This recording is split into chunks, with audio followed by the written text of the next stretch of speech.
स्वागत है। आज हम बात कर रहे हैं कॉन्स्टिट्यूशनल रेमेडीज की, मतलब संवैधानिक उपचारों की, और खास तौर पर रिट याचिकाओं यानी रिट पिटिशंस की। हाँ। ये वो पावरफुल टूल्स हैं, वो हथियार हैं जो संविधान हमें देता है अपने मौलिक अधिकारों की रक्षा के लिए। बिल्कुल। और ये जो रिट्स हैं ये अदालतों की प्रेरोगेटिव पावर्स हैं, मतलब विशेषाधिकार शक्तियां। अच्छा। एक तरह से देखा जाए तो रिट याचिका का मतलब है एक ऐसी अर्जी जो कॉम्पिटेंट कोर्ट्स में फाइल की जाती है, और ये तब होता है जब सरकार या उसके अधिकारियों द्वारा लोगों के कुछ खास इनहेरिटेड राइट्स का उल्लंघन होता है। हाँ हाँ। और ये शक्तियां सुप्रीम कोर्ट को मिली हैं आर्टिकल 32 के तहत और हाई कोर्ट्स को आर्टिकल 226 के तहत। पर इनका इस्तेमाल मनमाने ढंग से नहीं होता। बिल्कुल नहीं। ये इस्टेब्लिश्ड जुडिशियल प्रिंसिपल्स के आधार पर ही होता है। सही। तो चलिए इन 5 मेन रिट्स को थोड़ा समझते हैं। हाँ। पहली है हेबियस कॉर्पस। इसका नाम काफी सुना है। हाँ, हेबियस कॉर्पस बहुत महत्वपूर्ण है। इसका लिटरल मीनिंग है शरीर प्रस्तुत करो। शरीर प्रस्तुत करो। हाँ, मतलब ये किसी व्यक्ति की गैर कानूनी हिरासत, जिसे हम अनलॉफुल डिटेंशन कहते हैं, उसके खिलाफ एक बहुत ही मजबूत उपाय है। तो अगर किसी को गलत तरीके से बंदी बनाया गया हो? बिल्कुल। अगर किसी को लगता है कि उन्हें या किसी और को गलत तरीके से बिना किसी लीगल जस्टिफिकेशन के हिरासत में रखा गया है, तो वो कोर्ट जा सकते हैं। अच्छा। कोर्ट फिर ये देखता है कि जो हिरासत है वो लीगल है या नहीं, उसकी लीगैलिटी जांचता है। और अगर ज़रूरत हो, मान लीजिए मामला अर्जेंट है और कोई दूसरा लीगल रेमेडी नहीं दिख रहा, तो कोर्ट रूल नीसी भी जारी कर सकता है। और ये मालाफाइड वाली बात क्या है? हाँ, ये जरूरी है कि हिरासत मालाफाइड ना हो, मतलब बदनीयती से, दुर्भावनापूर्ण इरादे से ना की गई हो। अगर ऐसा पाया जाता है तो कोर्ट तुरंत रिहाई का आदेश दे सकती है। ये पर्सनल लिबर्टी के लिए, मतलब व्यक्तिगत आज़ादी के लिए बहुत ज़रूरी रिट है। समझ गया। अच्छा, अब मान लीजिए कोई सरकारी अधिकारी है या कोई पब्लिक बॉडी है और वो अपना काम नहीं कर रहे हैं, अपनी ड्यूटी पूरी नहीं कर रहे, तब? हाँ, उसके लिए है मैंडेमस। मैंडेमस का मतलब होता है हम आदेश देते हैं। हम आदेश देते हैं। बिल्कुल।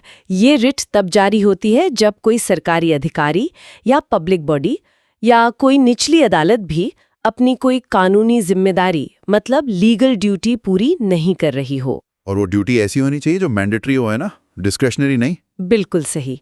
वो ड्यूटी डिस्क्रेशनरी नहीं होनी चाहिए, मतलब उनकी मर्जी पर निर्भर नहीं होनी चाहिए। ये तब जारी होती है जब किसी व्यक्ति का कोई स्पेसिफिक लीगल राइट तो है, पर उसे इन्फोर्स कराने के लिए कोई और स्पेसिफिक लीगल रेमेडी मौजूद नहीं है। लेकिन अगर कोई दूसरा रास्ता है, मतलब कोई अल्टरनेटिव रेमेडी? हाँ, ये एक ज़रूरी बात है। अगर कोई और प्रभावी अल्टरनेटिव रेमेडी मौजूद है तो आमतौर पर कोर्ट मैंडेमस रिट जारी नहीं करता। पहले वो रास्ता अपनाना होता है। ठीक है, ये हुआ मैंडेमस। फिर आती है सर्टियोरारी। इसका मतलब बताया गया है प्रमाणित किया जाना। ये क्या है? सर्टियोरारी रिट जो है वो हाई कोर्ट और सुप्रीम कोर्ट जारी करती है निचली अदालतों या ट्रिब्यूनल्स के खिलाफ। ट्रिब्यूनल्स मतलब वो संस्थाएं जो जुडिशियल या क्वाजी जुडिशियल काम करती हैं। अच्छा, क्वाजी जुडिशियल बॉडीज। हाँ, इसका मकसद होता है कि निचली अदालत या ट्रिब्यूनल के किसी फैसले का जो रिकॉर्ड है उसे ऊपर मंगाकर जांचा जाए। जांचा जाए किस आधार पर? खास तौर पे तब जब ये लगता है कि निचली अदालत ने अपने जुरिस्डिक्शन, मतलब अपने अधिकार क्षेत्र से बाहर जाकर काम किया है। अपने जुरिस्डिक्शन से बाहर। हाँ, या फिर कानून की कोई साफ साफ गलती कर दी है, जिसे error apparent on the face of the record कहते हैं। तो ऐसी सूरत में ऊपर की अदालत उस फैसले को रद्द कर सकती है। इसका मुख्य काम ही फैसलों को क्वॉश करना है, रद्द करना। तो ये फैसला हो जाने के बाद उसे रद्द करने के लिए? हाँ। लेकिन क्या कार्रवाई को चलते हुए, मतलब फैसला आने से पहले भी रोका जा सकता है अगर वो गलत दिशा में जा रही हो? हाँ, उसके लिए है प्रोहिबिशन रिट। प्रोहिबिशन का मतलब ही है रोक लगाना। रोक लगाना। हाँ, ये रिट निचली अदालत या ट्रिब्यूनल को कोई कार्रवाई जारी रखने से ही रोक देती है। ये तब जारी की जाती है जब वो अपने अधिकार क्षेत्र यानी जुरिस्डिक्शन से बाहर काम कर रहे हों। तो सर्टियोररी और प्रोहिबिशन में मेन फर्क यही हुआ। एग्जैक्टली।